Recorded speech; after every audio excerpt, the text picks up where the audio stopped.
atelier que j'ai intitulé de l'épine dans le pied à la valorisation scientifique, parce qu'on va voir que quand on présente la recherche scientifique d'une façon vulgarisée, on part toujours d'un problème, donc d'une épine dans le pied que des chercheurs et chercheuses ont et qui veulent enlever. Et c'est de cette façon-là qu'on peut trouver un filon pour raconter cette avancée, cette découverte scientifique. Voici la mise en récit de la présentation. Donc, qu'est-ce qu'on va faire aujourd'hui?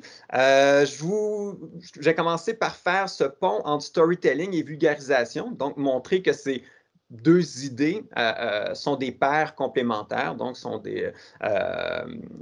deux concepts qu'on peut mettre ensemble de sorte à bien faire parler notre science. Après ça, on va justement voir comment appliquer la notion de storytelling, mais en sciences. Je vais vous donner quelques pistes pour construire votre storytelling, et particulièrement dans le cadre du concours de vulgarisation scientifique. Donc, comment construire? Je tiens à préciser justement par rapport à ça que vous allez voir la présentation est surtout tournée ou construite de façon à parler de la production de vulgarisation scientifique, donc écrit. Donc, à l'écrit, comment on vulgarise et qu'on vulgarise de façon écrite.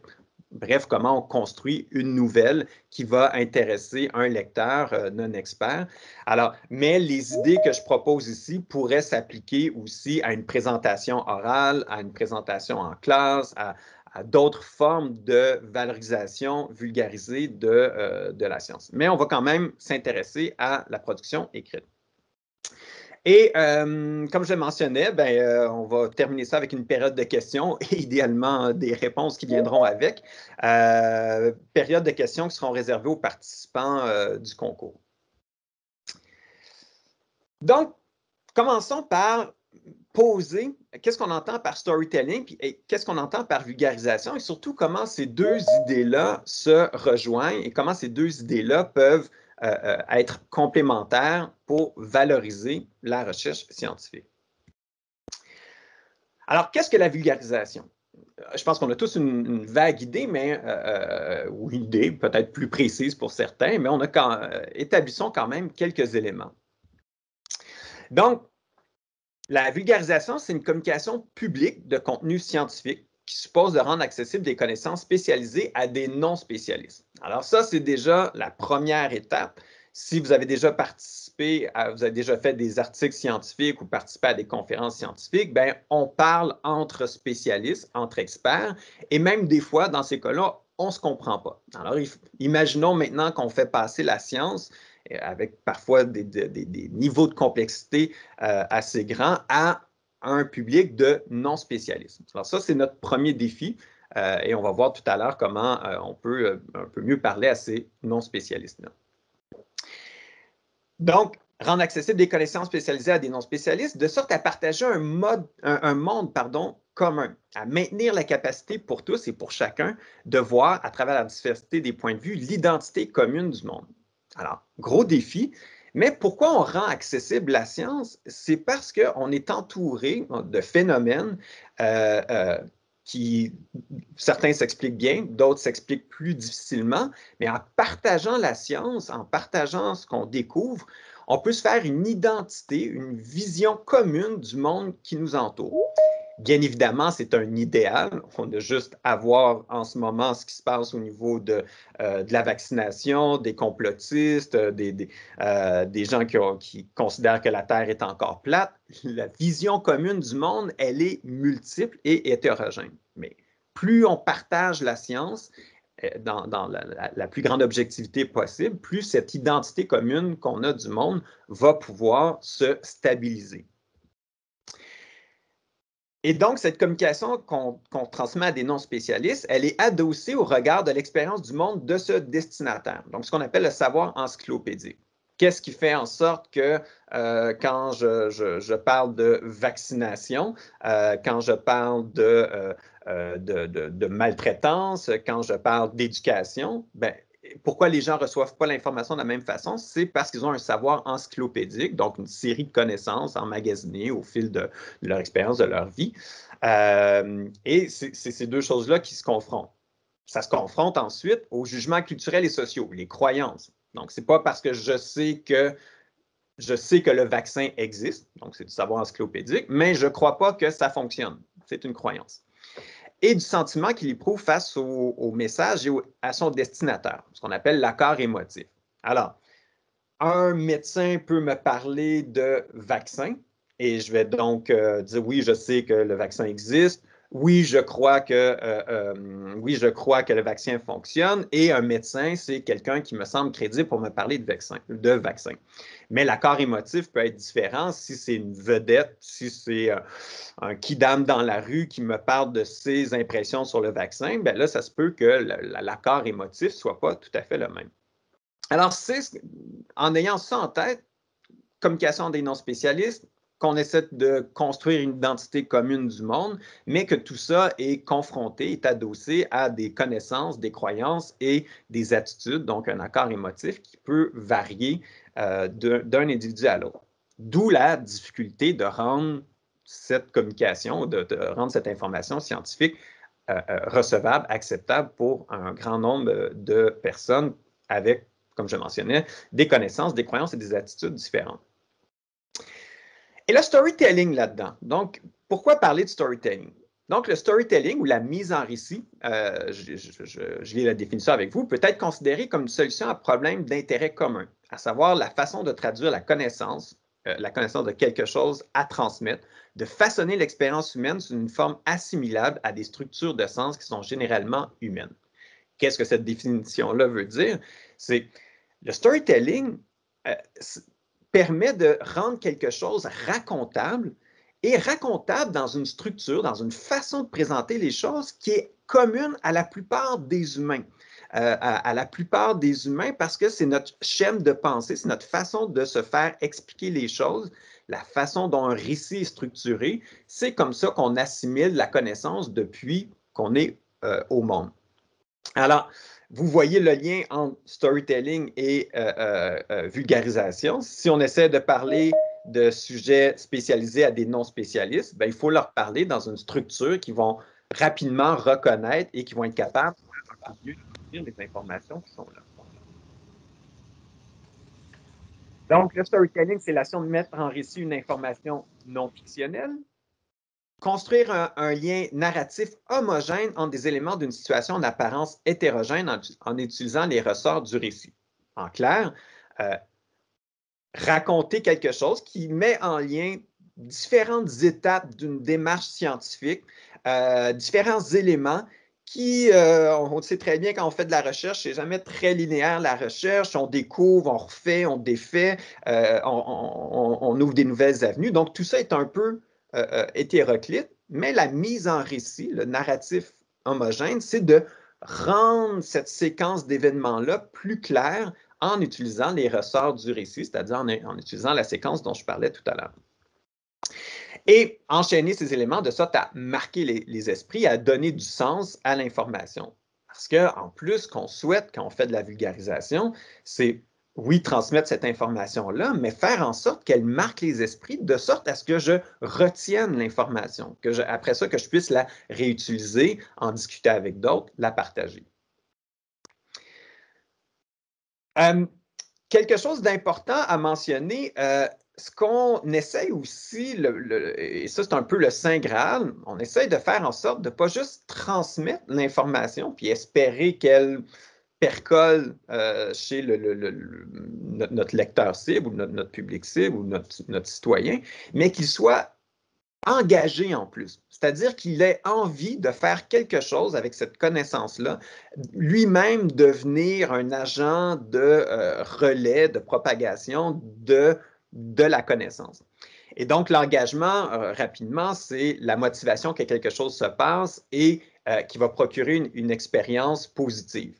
Donc, j'ai envie que je ne sais pas moi, de voir une autre façon par exemple, d'enseigner. Donc, j'ai envie d'apprendre d'une façon différente et j'apprends qu'il y a des méthodes alternatives d'enseignement qui me rejoignent et ça me fait du bien de penser ça. Donc, j'ai une expérience positive.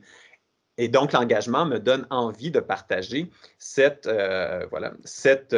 information. Donc, faire engager les gens dans le contenu scientifique, c'est qu'ils se l'approprient et qu'ils puissent se le partager parce que pour eux, ça a du sens. Ils ont envie que quelque chose se passe, se réalise et que ça a transformé leur état. Ils sont maintenant mieux armés, en sentiment de mieux comprendre le monde pour avancer, pour répondre à leurs besoins. Donc, ayant établi vulgarisation et storytelling, on va essayer de mettre ça plus concrètement en sciences. Et là, je tiens à spécifier que quand je parle de sciences au sens large. Donc, autant les sciences pures, les techniques, les sciences humaines et sociales, les sciences fondamentales, donc toute forme de production de connaissances, je recoupe ça sous le nom science. Et là, je vais faire avec vous une déconstruction de c'est quoi le processus de découverte scientifique qu'on fait de façon spontanée depuis plusieurs années pour certains, d'autres commencent peut-être dans leur carrière de production scientifique. Déconstruire le processus de la découverte scientifique, parce qu'après ça, on va voir qu'il y a déjà des éléments intéressants pour raconter la science. Alors, qu'est-ce qu'un processus scientifique? C'est d'abord un état stable dans un système donné. Donc, on sait que l'eau gèle à 0 degré. Donc, ça, c'est un état stable, c'est un fait avéré, c'est quelque chose qu'on observe dans un système donné. Mais ça peut être aussi, les enfants ont tel stade de développement, de tel âge à tel âge, ils ont telle capacité cognitive, de tel âge à tel âge, ils ont telle autre capacité cognitive. Donc, on a observé un certain nombre de choses et il y a un système relativement stable. Arrive une perturbation, une variation dans ce système-là. Donc, la perturbation peut être épistémologique. Tout à coup, notre regard sur les choses change. On ne voit plus le phénomène de la même façon, avec la même lorgnette. Empirique, on observe quelque chose sur le terrain qui ne colle pas avec le système qu'on a jusqu'à maintenant, donc l'état stable qu'on avait jusqu'à maintenant, ou ontologique, c'est-à-dire que des fois, on découvre une nouvelle méthode, une nouvelle façon de nommer un objet, de s'approprier un objet de recherche et en ayant des nouvelles méthodes, une nouvelle façon de l'appréhender, ben, on découvre d'autres avenues. Donc, un système stable, on observe une perturbation ou une variation. Et là, on met des efforts, que ce soit des efforts méthodologiques, analytiques ou réflexifs, pour comprendre, expliquer ou aplanir cette perturbation, variation. On dit, hey, comment ça se fait tout à coup que l'eau ne gèle plus à 0 degré? Et là, on essaie de comprendre qu'est-ce qui s'est passé, comment ça se fait que ça ne répond plus au système donné. Idéalement, on espère avoir des résultats et même quand on a un échec, c'est quand même un résultat. Mais dans le processus de découverte scientifique, il y a quand même des résultats, des efforts méthodologiques, analytiques et réflexifs pour essayer de comprendre la variation. Et cette nouvelle compréhension-là, ces nouveaux résultats-là ouvrent de nouveaux possibles, ouvrent de nouveaux horizons, de nouvelles façons de concevoir ce monde dans lequel on vit. Donc ça, je résume ou je déconstruis le processus de découverte scientifique. Le chic de ce processus de découverte scientifique, c'est qu'il correspond au schéma narratif standard. Et là, je vous ramène donc à votre petite enfance ou à vos cours au primaire et au secondaire où est-ce qu'on devait écrire un conte. Donc, qu'est-ce qu'un récit? C'est d'abord une situation initiale. Tout le monde était heureux dans le royaume X, Y, Z. La princesse était joyeuse. Ses parents étaient de bons parents. Un élément perturbateur, arrive une créature qui enlève la princesse. une quête pour vaincre l'élément perturbateur, donc le chevalier qui part sur son destrier pour aller sauver la pauvre princesse.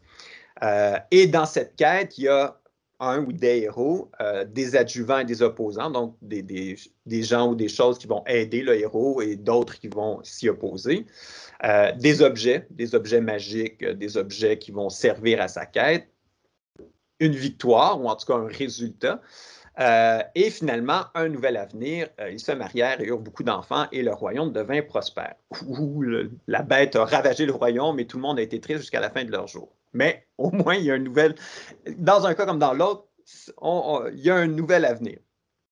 Alors, on voit que comment on s'est fait raconter des histoires depuis qu'on est jeune, puis de la façon même qu'une série télé est décrite, comment un film est fait, c'est toujours les mêmes ressorts narratifs. Et celui du processus de découverte scientifique est calqué ou ressemble à la narration, au schéma narratif. Alors, c'est là que pour nous, ça devient intéressant de voir à inscrire la démarche scientifique dans une recherche. Je vous propose d'écouter c'est à l'audio parce que pour moi, je trouvais que ça allait plus vite là, dans le cadre de cette présentation. Donc, le gagnant de 2018 du concours de vulgarisation scientifique de l'ACFAS. Donc, je vous invite à écouter et on va voir comment les différents éléments de cette découverte vulgarisée-là s'inscrivent dans le schéma narratif. Soyez pas surpris, là, au début, il y a des bruits bizarres. Ça fait partie de sa présentation. Je vous reviens dans quelques instants.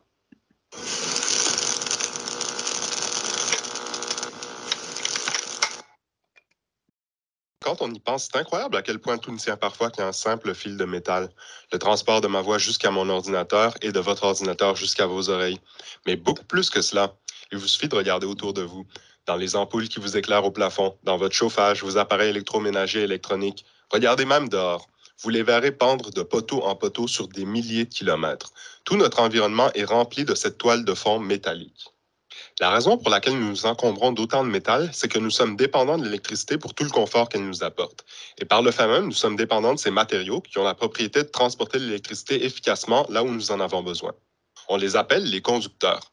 Cependant, même dans les meilleurs conducteurs, comme l'argent et l'or, il y a des pertes. Cela peut se voir tout simplement par le fait qu'un fil métallique va toujours chauffer lorsqu'un courant électrique y passe, ce qui est synonyme de dissipation d'énergie.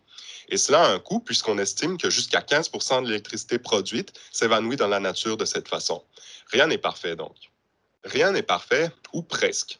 Un grand nombre de physiciens sont actuellement intéressés par une classe de matériaux qui sont aussi près que possible d'être des conducteurs d'électricité parfaits. Ils ont hérité leur nom de cette propriété extraordinaire. On les appelle les supraconducteurs. À ce moment-ci, vous devez vous demander, si une conductivité électrique imparfaite cause des pertes d'énergie et que les supraconducteurs conduisent de façon parfaite, alors pourquoi n'utilise-t-on pas ces matériaux partout où il faut transporter de l'électricité? Bien, la réponse se trouve dans le fait que la supraconductivité n'est pas une qualité intrinsèque à un matériau. C'est en fait une phase de la matière. De la même façon qu'en refroidissant, l'eau devient de la glace, certains matériaux deviennent supraconducteurs en dessous d'une certaine température. Seulement, ces températures de transition sont en général si basses qu'elles rendent les supraconducteurs difficiles et chers à utiliser. En fait, les meilleurs supraconducteurs connus en ce moment le deviennent en dessous de moins 135 degrés Celsius. C'est beaucoup plus froid que n'importe quelle température jamais observée naturellement sur Terre. Le but ultime serait donc de trouver un supraconducteur à température ambiante qui pourrait remplacer nos simples conducteurs. Mais encore faudrait-il comprendre en profondeur tous les aspects de la supraconductivité. Il se trouve qu'en ce moment, un matériau supraconducteur semble échapper à tous nos efforts pour le comprendre. Il s'agit d'une céramique au nom peu élégant de ruthénate de strontium. En lui-même, le ruthénate de strontium est un supraconducteur qui pourrait sembler peu utile pour des applications pratiques. Sa température de transition est d'environ moins 272 degrés Celsius, soit près d'1 degré de plus que le zéro absolu. Rien de très enthousiasmant a priori. Cependant, ce matériau est sous certains aspects la roche lunaire des supraconducteurs. Qu'est-ce que je veux dire par là? Eh bien, de la même façon qu'aller sur la Lune nous a permis de développer les micropuces d'ordinateurs et bien d'autres technologies, beaucoup pensent que percer le mystère de la supraconductivité dans le ruthénate de strontium nous fera progresser de façon phénoménale dans notre compréhension des matériaux quantiques. Une partie de la recherche sur ce matériau se fait au Québec, à l'Université de Sherbrooke. Le but est d'élaborer une théorie pouvant décrire la supraconductivité de ce matériau. Or, en physique, qui dit théorie, dit souvent calcul. Et le problème, c'est que les calculs à déployer pour comprendre le ruténate de strontium nécessiteraient naïvement de prendre en compte les interactions entre tous les électrons du matériau. Or, il y a de l'ordre de 10 exposant 23 électrons dans 1 gramme de ruténate de strontium, un nombre comparable à celui du nombre de grains de sable dans le Sahara. C'est donc une tâche strictement impossible de simuler un système comme le ruténate de strontium de façon directe. Il faut faire preuve d'ingéniosité. Dans le groupe du professeur David Sénéchal à l'Université de Sherbrooke, la stratégie est de diviser le système en petits amas d'atomes qui sont faciles à résoudre.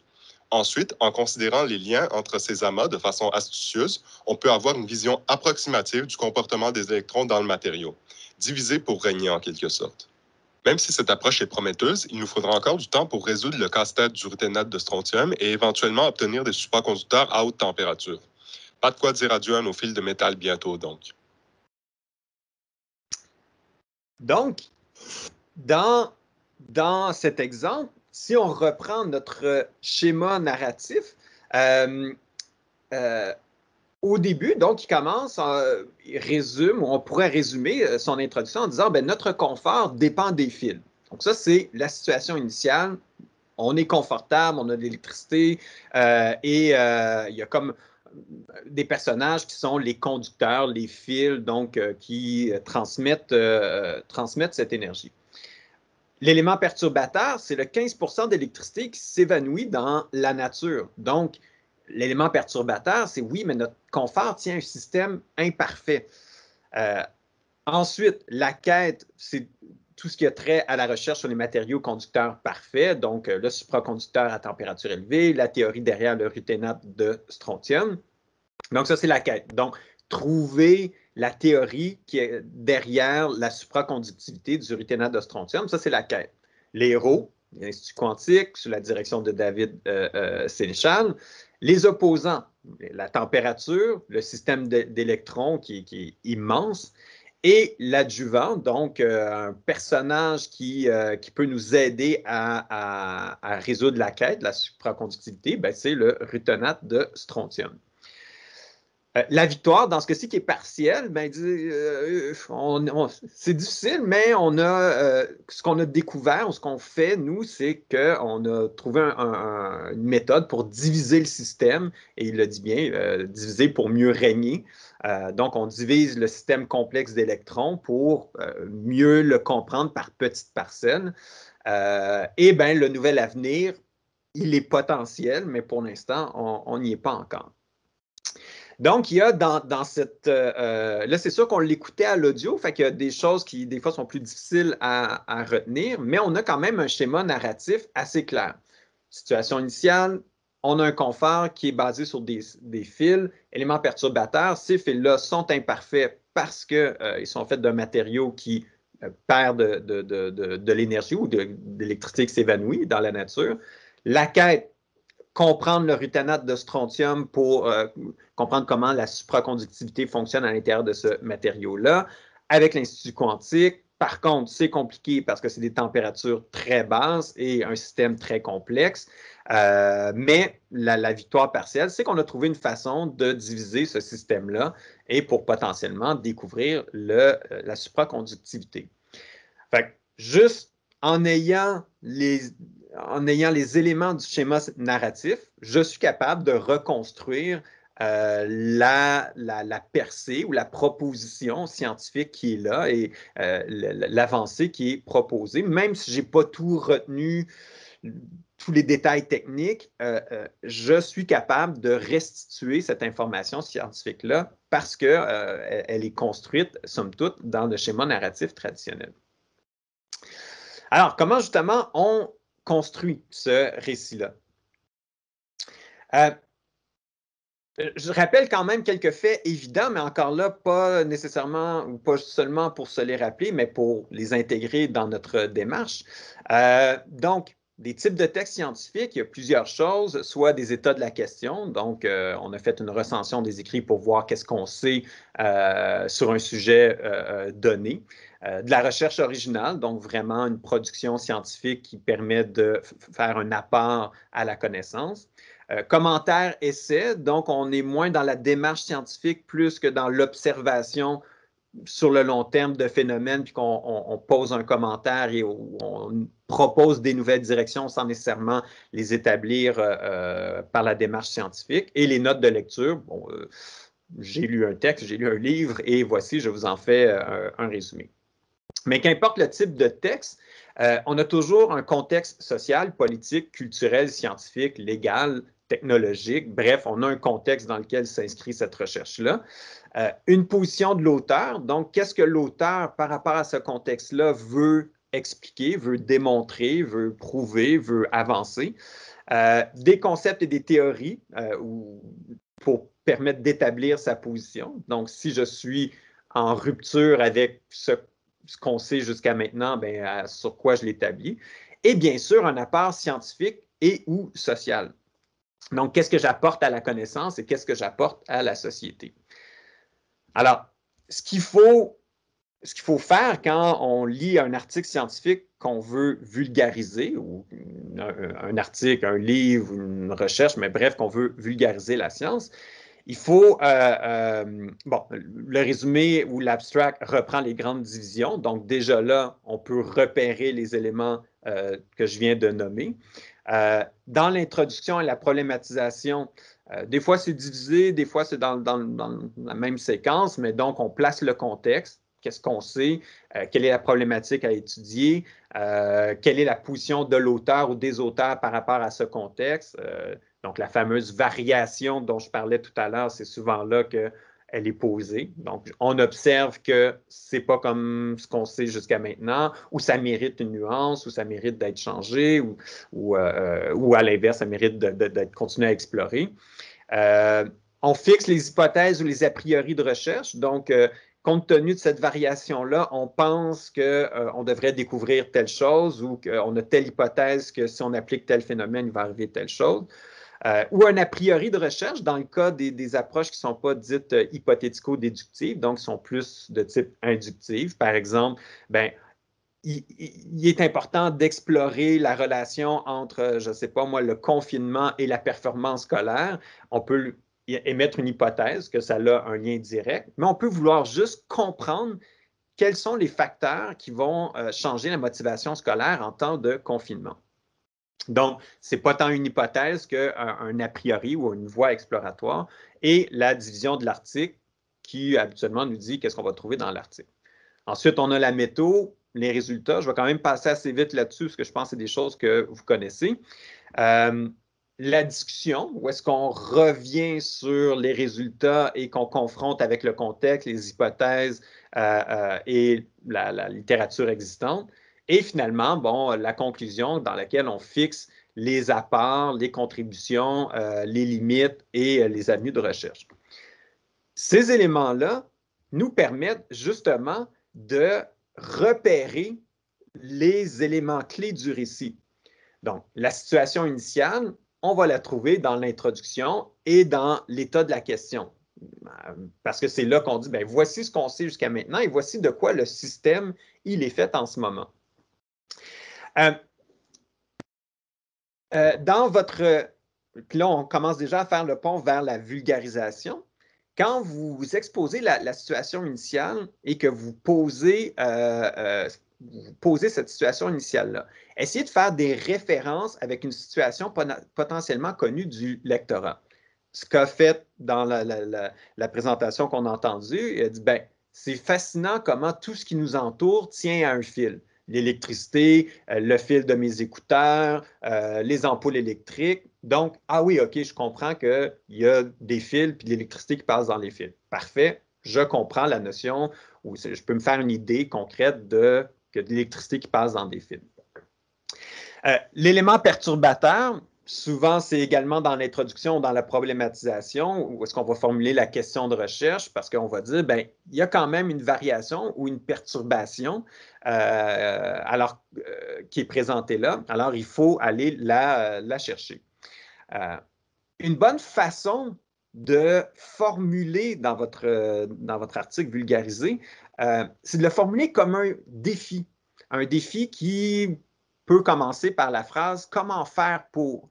Mais comment faire pour éviter que l'énergie se perde dans la nature? Ou comment faire pour rendre les fils encore de meilleurs conducteurs? Donc, on place le défi et le défi est dans notre esprit quelque chose qui annonce une suite d'événements. Donc, comment faire pour, on voit le défi, on l'entend, puis on voit la suite des choses. Ensuite, quête, adversaire, héros, on va les trouver dans la problématisation parce que c'est souvent là aussi qu'on va définir ce qui pose problème, ce que la recherche n'explique pas, le manque de connaissances ou les hypothèses de recherche. Quand vous allez la formuler dans votre article, formulez cette quête-là comme quelque chose qui s'annonce pas évident ou à l'issue incertaine. Parce que de toute façon, fort à parier que si on fait une recherche, ça ne sera pas évident d'arriver à des résultats. Ça peut ne pas être évident pour des questions méthodologiques. Hey, ça va être compliqué d'explorer ce phénomène-là. Ça peut être pour des questions théoriques. C'est un phénomène complexe qui a de multiples facettes qu'il faut défaire. Mais il faut faire comprendre au lecteur que la recherche scientifique, c'est toujours une quête de quelque chose de pas évident parce que, bon, ça crée un ressort narratif. C'est comme, oh, ça ne sera pas facile, puis là, on est intéressé. Mais également, ça démontre que toute percée scientifique est un passage quand même complexe. Et le héros, la façon dont vous pouvez présenter le héros, présentez-le d'une façon comme un élément surprenant ou inattendu ou que d'autres n'ont pas vu. Puis on l'entend dans la présentation où est-ce qu'on dit, bon, l'équipe du professeur Sénéchal a déconstruit le rutanate de strontium en petites parties et c'est comme ça qu'on a réussi à trouver une façon d'explorer la théorie de la supraconductivité en y allant d'une façon qui est juste explorée par eux. Fait on essaie de mettre de l'avant ce qu'il y a de surprenant de ce héros-là, qu'est-ce qu'il a de particulier, qu'est-ce qu'il a que d'autres n'ont pas vu. Encore là, pour faire image et démontrer la démarche scientifique. Bon, les adjuvants, on va les trouver souvent dans la méthodologie parce que qu'est-ce qui nous aide dans notre quête? C'est souvent les données. On montre le caractère original ou difficile à appliquer de la méthode. Encore là, pour créer du ressort qui va marquer les esprits. Donc, il a fallu interviewer une population de 3000 personnes. Il faut déconstruire l'équivalent du Sahara en petites parties. Donc, on montre, on crée l'effet de grandeur ou l'effet d'image pour montrer que cette méthodologie-là nous a aidés, mais qu'elle aussi n'était pas simple. Et la victoire, ben, on va la trouver dans la discussion et plus souvent qu'autrement dans la conclusion, parce que les apports scientifiques et les apports sociaux se trouvent habituellement reformulés dans la discussion et la conclusion. Dans la façon de le formuler dans votre article, présentez-le comme le nouveau monde qui s'ouvre à cette victoire-là. Qu'est-ce qui fait en sorte que les choses vont changer pour nous, citoyens qui évoluons dans ce monde commun? Qu'est-ce que ça peut changer pour nous? Puis encore là, en créant le plus d'images possible. Quelque chose qui va faire image pour notre lecteur cible. Vous avez reçu par courriel ce tableau-là. En fait, c'est juste un tableau vierge que vous pouvez utiliser au fur et à mesure que vous lisez votre article ou que vous écoutez votre conférence. Notez les éléments propres à votre récit. Parce que c'est en les schématisant comme ça qu'on peut voir ce qui est important. Parce que quand on est plongé dans un article scientifique, ou même tout à l'heure, quand on écoutait la présentation, qui pourtant ne durait que 3 minutes, il y a énormément de choses qui se disent, mais il faut départager qu'est-ce qui est vraiment la situation initiale, les éléments perturbateurs, bref, les différents éléments narratifs. En les inscrivant, ça nous donne une meilleure prise sur notre contenu. Maintenant, au niveau de la construction du texte, Parce que, bon, on imagine qu'un article vulgarisé, donc une nouvelle d'information qu'on veut transmettre pour faire connaître notre percée scientifique, est souvent construite comme un article de journal, parce qu'on va l'envoyer comme ça et bien, soit que des journalistes vont eux-mêmes reprendre votre article, mais également, c'est encore là une structure qui est familière pour beaucoup de personnes, puis donc qui leur permet d'appréhender l'information aisément. Fait que je vais passer à travers les éléments d'une nouvelle et encore là pour vous aider ou nous donner quelques pistes pour bien construire cette nouvelle-là. Donc, le titre, j'aime bien, puis c'est pas juste moi, vous allez comprendre pourquoi, mais une des choses qui fonctionne bien pour un titre accrocheur, c'est de mettre dans le titre l'élément d'adversité ou de triomphe rattaché à l'objet de recherche. Par exemple, les protéines alternatives à la découverte d'un monde parallèle dans nos cellules. Donc, les protéines alternatives, l'objet de recherche, et l'adversité ou le triomphe, découverte d'un monde parallèle. Dans ce titre-là, on sait qu'on va me parler de protéines alternatives. Si ça m'intéresse ou si j'ai un intérêt pour les questions des protéines, ça va me parler. Mais à la découverte d'un monde parallèle, là, je sais qu'on va me raconter une histoire dans laquelle il y a des mondes qui vont cohabiter et ça va probablement être surprenant, ces mondes-là qui cohabitent. Un autre exemple, les chercheurs incorrigibles flibustiers de la connaissance. L'objet de recherche, on s'intéresse à une catégorie professionnelle que sont les chercheurs et on s'interroge, est-ce qu'ils volent de la connaissance? Est-ce qu'ils sont constamment en train de piller, comme des flibustiers, comme des pirates, la connaissance? Donc, encore là, ça ouvre, ça l'intrigue et ça nous donne le sentiment qu'il y a quelque chose qui va nous être raconté de surprenant. Et en même temps, ça cadre déjà la recherche. Et ces deux titres-là proviennent encore là des gagnants de concours de vulgarisation scientifique de l'ACFAS. Ensuite, le chapeau. Donc, le chapeau est l'équivalent de l'abstract dans le cas des articles scientifiques, donc du résumé, mais il faut déjà que dans le chapeau, le ton soit vulgarisé. Donc, la situation initiale, l'élément perturbateur, souvent formulé en question, la présentation des héros et de la quête, et laisser planer la victoire potentielle. Donc, on essaie pas trop de vendre le punch final, mais quand même laisser augurer quelque chose qui va intriguer le lecteur à aller plus loin. Mais de la même façon qu'un abstract, donc un résumé d'article, nous permet de comprendre en général qu'est-ce que je vais y découvrir, le chapeau fait la même chose. Donc, un exemple ici, toujours tiré d'un texte gagnant de vulgarisation scientifique. Donc, les étoiles dans le ciel brillent-elles pour nous seuls? Aujourd'hui, des rêveurs bien organisés veulent déterminer si nous sommes les seuls dans l'univers. Moi, c'est clair, mon but ultime est de trouver de la vie ailleurs, affirme le professeur René Doyon, astrophysicien étoile de l'Université de Montréal. Pour élucider ce grand mystère, on devra scruter à la loupe les exoplanètes, ces planètes qui orbitent autour d'autres étoiles que la nôtre. Dans l'atmosphère, on cherchera à détecter des gaz émis par des organismes vivants. Les mondes candidats ne manqueront pas. On sait maintenant que la majorité des centaines de milliards d'étoiles de la Voie lactée hébergent des exoplanètes. Quand le nombre étourdisse ainsi, qui pourrait croire que la vie est seulement émergée sur Terre? Donc, on a la situation initiale, plein d'étoiles dans le ciel, mais est-ce qu'on est tout seul? Le héros, René Doyon et son équipe, la quête, donc pour élucider le grand mystère, faut scruter à la loupe les exoplanètes qui sont les adjuvants, donc ce qui va nous aider à réaliser notre quête, chercher les gaz également. Et à la fin, ben, la situation potentielle, c'est ça serait assez surprenant qu'on soit les seuls dans l'univers. Donc, on laisse planer une victoire ou un avenir potentiel.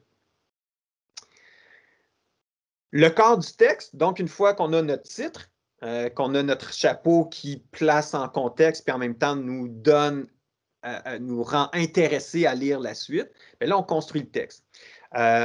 Donc, dans la construction du texte, mettez des intertitres, donc des titres de sections.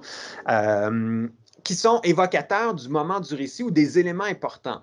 Donc, est-ce qu'on est dans l'élément perturbateur? Alors là, l'intertitre devrait nous faire saisir cet élément perturbateur-là.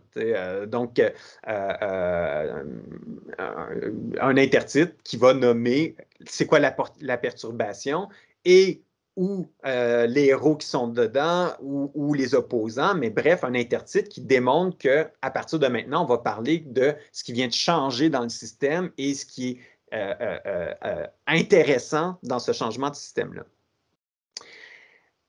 Dans chacun de vos paragraphes, utilisez des marqueurs de relation. Bon, avant de passer à une autre section, laissez en suspens, annoncer la suite.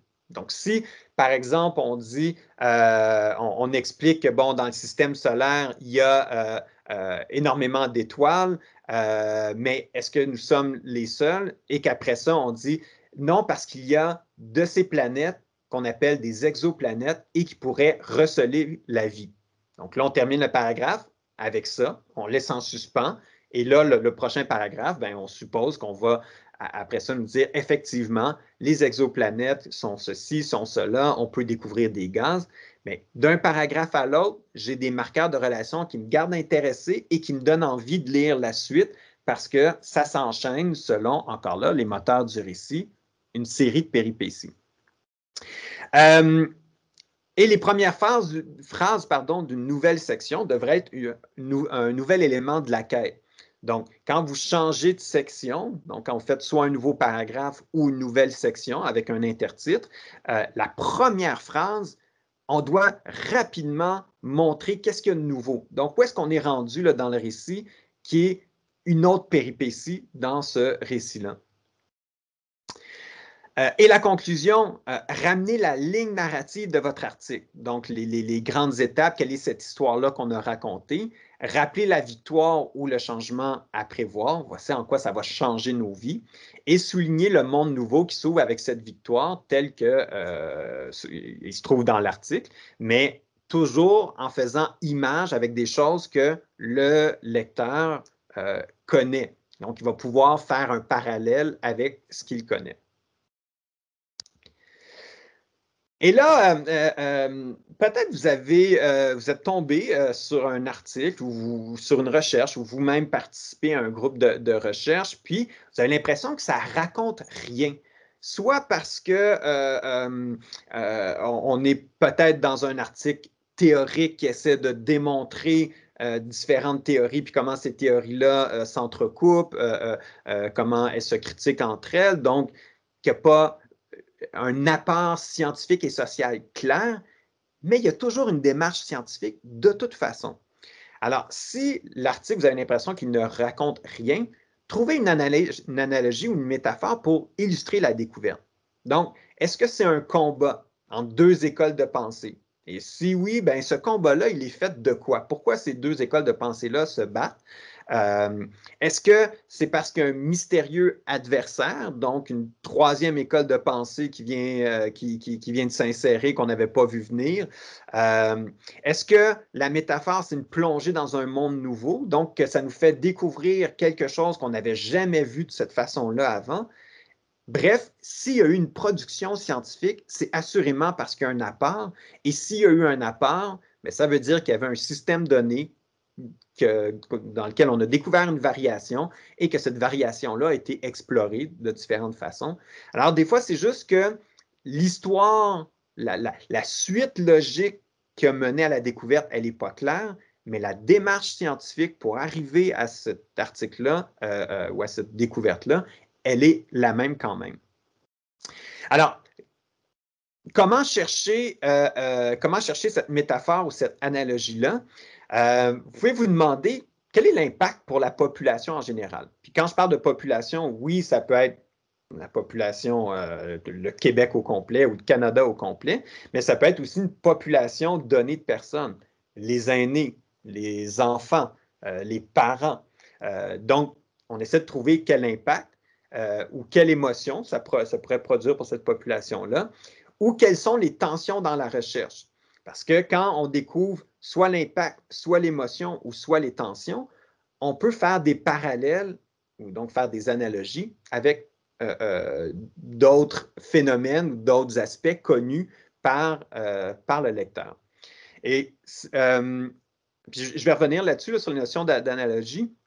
Juste avant, des fois aussi, on se dit, oui, mais il n'y a pas toujours une victoire puis une disruption de la société puis qu'on vient de révolutionner. On le sait, la science, la découverte, c'est des petits pas qui ne viennent pas toujours chambouler tout, mais que ce sont des petits avancements. Donc, oui, en ce sens, il y a toujours une victoire parce qu'il y a toujours un avancement, mais même si l'expérimentation a été un échec, c'est quand même l'histoire de cet échec-là. Et cet échec-là peut donner lieu à de nouvelles découvertes, à de nouveaux chemins, à de nouvelles perspectives. Alors, le potentiel d'avancement constitue toujours une victoire, même si à la limite, parce que j'entends peut-être certains dire, oui, mais nous, on a découvert, par exemple, que la maltraitance des enfants avait des impacts importants sur le plan cognitif. Ce n'est pas une victoire. Ben oui, c'est une victoire sur comprendre les enfants qui vivent de la maltraitance et leurs impacts. Et comment ça peut ouvrir à quelque chose à un monde meilleur, à une meilleure façon d'en prendre soin, de faire une différence pour eux, de les accompagner, de régler ces traumatismes-là. Alors, il y a toujours une victoire, même si ce n'est pas toujours on sort le champagne et on vient de révolutionner la planète. Donc, vous avez dans le document que vous avez reçu par courriel, je vous ai donc préparé un tableau qui vous permet justement de chercher des analogies, donc des référents connus pour votre lecteur en allant piger toujours dans le schéma narratif. Donc, vous avez les éléments narratifs, la situation initiale, élément perturbateur, quête, victoire, nouvel avenir et ouverture. Dans la deuxième colonne, vous essayez de vous demander la situation initiale. Par exemple, l'électricité dans les fils. C'est quoi les référents pour la cible, pour votre lecteur, et en quoi ça l'intéresse? Bien, ça m'intéresse parce que c'est ce qui fait que je peux parler dans mon ordinateur, que je peux allumer la lumière. Ensuite, on peut déterminer quelle est la dynamique. Donc, relation de cause à effet, une tension, un paradoxe. Donc, alors, l'électricité circule dans les fils, mais à cause de la résistance, bien, il y a une perte d'énergie dans les fils ou dans les métaux dits normaux.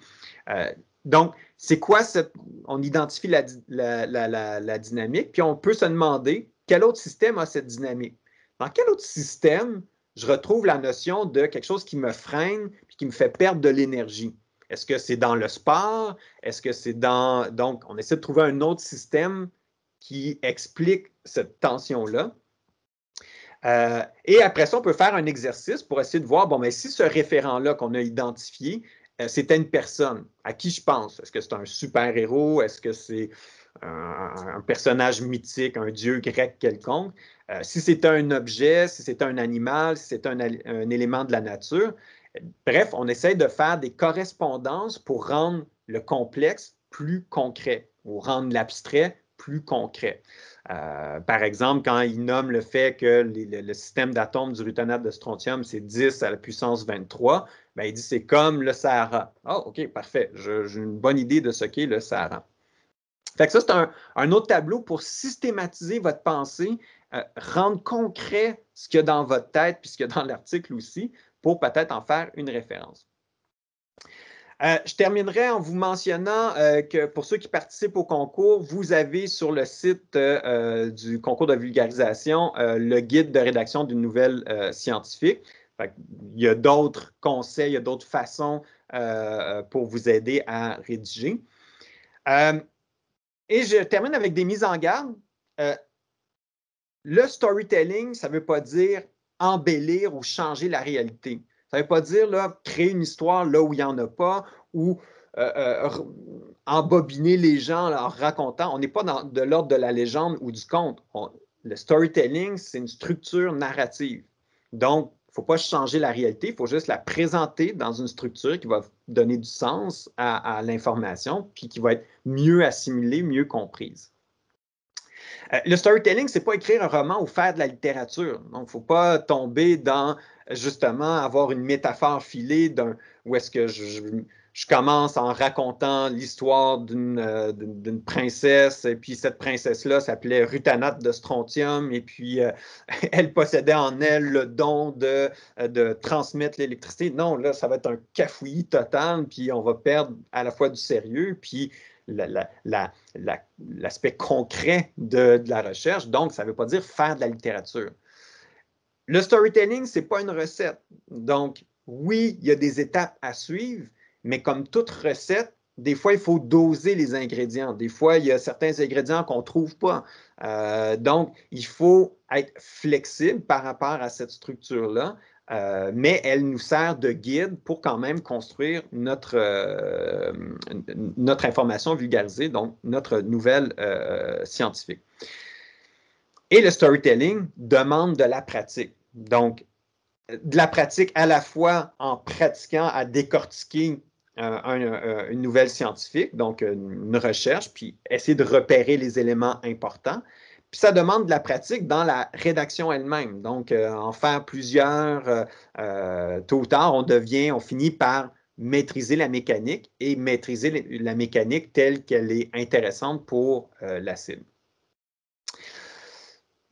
Pour terminer, quels sont les avantages malgré ces mises en garde, il y a des avantages à faire le storytelling, puis je pense que vous les avez déjà pressentis.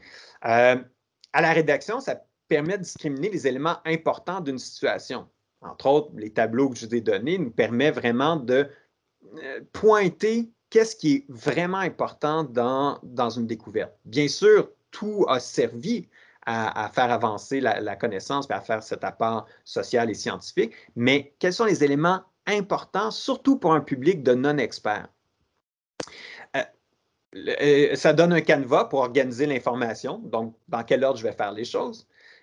Avoir du plaisir à écrire. Écrire, c'est des fois fastidieux, alors quand au moins on a un plaisir parce qu'on essaie de trouver la correspondance, les référents, une analogie, bien, on augmente notre plaisir à écrire. Et à la lecture, donc pour quelqu'un qui lit votre nouvelle vulgarisée, bien, ça rend l'abstrait concret. Ça donne du sens à la découverte. Ah, voici en quoi, pour moi, citoyen qui ne suis pas un chercheur en supraconductivité, pourquoi ça a du sens pour moi, puis comment je peux inscrire ça dans mon quotidien. Favoriser une meilleure compréhension. Donc, on évacue tout ce qui est compliqué pour mettre ça dans un schéma qui est facile à comprendre puis qui nous permet d'identifier ce qui est important. Et développer, je dirais, c'est l'ultime avantage, développer un plus grand intérêt, un engagement accru envers la découverte. Parce qu'en ces temps troubles, où est-ce que toute personne peut devenir expert de quelque chose en quelques clics, bien, il est de notre travail en tant que chercheur, en tant qu'étudiant, de valoriser la découverte et de valoriser une littératie scientifique, une littératie de la connaissance pour faire de notre monde un monde un peu moins chaotique et un peu plus saisissable. Alors voilà, c'est ce qui met fin à la présentation. Je vais couper ma présentation pour revenir. Alors, je vais inviter maintenant les personnes qui participent au concours de vulgarisation scientifique et qui ont des questions à rester avec nous. Les autres, ben, je vais vous remercier de votre présence, de votre intérêt à la vulgarisation scientifique. J'espère que ça vous a plu, que ça vous a allumé et que ça vous a donné envie de produire de faire votre propre valorisation des connaissances pour des publics qui en ont grandement besoin. Alors, je vais saluer les autres. Et si vous avez apprécié, vous pouvez peut-être juste cliquer sur la petite main qui se lève. Je vais voir ceux qui ont apprécié la présentation, voir si ça a résonné pour vous. Et ben, je vais ensuite vous souhaiter une bonne fin de journée.